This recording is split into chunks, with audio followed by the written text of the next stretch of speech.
Welcome to the Sunday edition of the Fringe News with Reverend Jeff. Since the Bigfoot tubes are still pretty slow, I figured I'd bring you some more interviews from the Sierra Evidence Initiative, high on location in the mountains in the Sierras. Today I was able to interview Justin Smeja and Bart Cutino on the activity that they experienced last night. Here is what Justin had to say.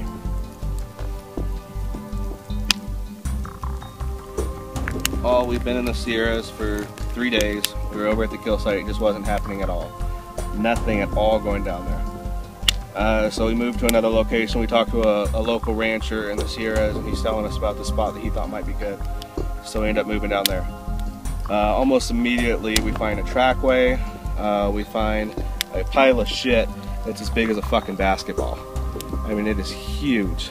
We find about 12 hairs in there. The bipedal trackway, I think it was a Squatch.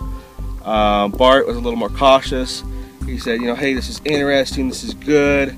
To me, it's like, I mean, what else could it be? There's nobody around here. There's no people here. So we've been using the electronic collar. We got some really good vocalizations. I mean, I've never heard anything like this. I've never heard the stuff that we were hearing. I mean, they're Squatches. There's no question about it. So Bart's been stirring it up. He's been doing the knocks, doing the howls, doing a lot of rock throwing, everything. And it's been working, I think. I think tonight's going to be our night. I think we're going to get action. We're in a good spot. We got a good fire going. I think they're going to come in and fuck with us for sure.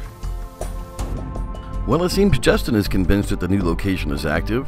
While we were talking on the phone on location last night, we were able to hear just what might be some newly recorded vocals coming high off of the mountain.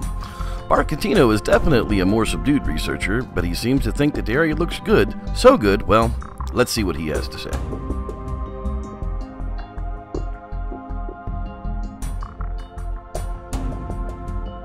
Yeah, we're actually up in the area right now, and you know, when I got the thermal footage last year, you know, you kind of take it for granted, and there's a lot of enthusiasm and build up getting back this year. You know, as I've said, the site is a seasonal site. You know, maybe 3-4 months out of the year, it's a viable habitat. And you know, I've known from doing this for so long, putting things in perspective, I know what it's like to go years and not have activity. And I actually was there recently, a couple weeks ago, had a team with me up there, and you know, we were unsuccessful. It was I thought a little bit early in the season. None of the deer herds were there, Nevada mule deer herds, and it was a light moon. The temperatures were ridiculous. It was in the 90s during the day, high 60s at night. So anyways, we didn't have much happen, but it was kind of a good gauge of what's to come. And now, you know, we've come back on this trip, and we've actually, you know, we got a much more favorable moon. It's a lot more waxing. The temperature's a lot cooler, but we noticed that the herds are not quite in yet. So it's really a kind of a touch and go thing. You know, it's when they come in, and I think we maybe underestimated the correlation with the deer. The strategy that we try to do, and that I've done this year as well, is of course doing a lot of provoking techniques, with doing a lot of knocks and calls, but using discretion and doing it very strategically. What I will do at night is, you know, I utilize 4 Reconyx cameras, and I try to choke off the southwest side of camp, and I do that. One thing from the footage, I had it that way when I filmed them last August 25th, and we noticed in the footage when we did the recreations that one of the subjects exited behind Todd and Rowe through the meadow, and that was in front of my car, and the Reconyx cameras were on my car and Rowe's car in front, and they were choking off that southwest side.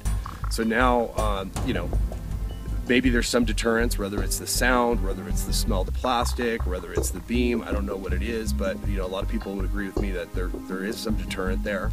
And so I use them now strategically to try to get them in, choke them into where I want them. And ideally, I'd like to get them back in the gap where I filmed them, because now with a 6x lens that you can utilize, you're talking about night and day footage. I mean, that is the goal, to get them back in there, and it's a lot easier said than done. So we've just decided now, you know, we're kind of branching out, you know, within, you know, several miles of the area.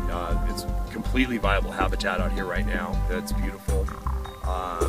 We'll definitely, you know, probably hit the site a few more times, but it's not just going to be about that site anymore. I think we're going to have more success, you know, just as like audible line of scrimmage and branch out as we see it. So Jess and I were committed to just keep plugging away.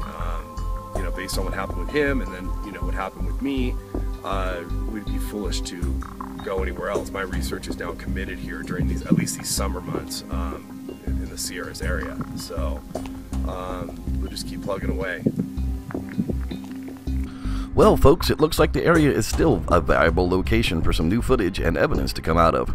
Bart is so sure he's willing to commit to the general area for the hardcore searching all summer long.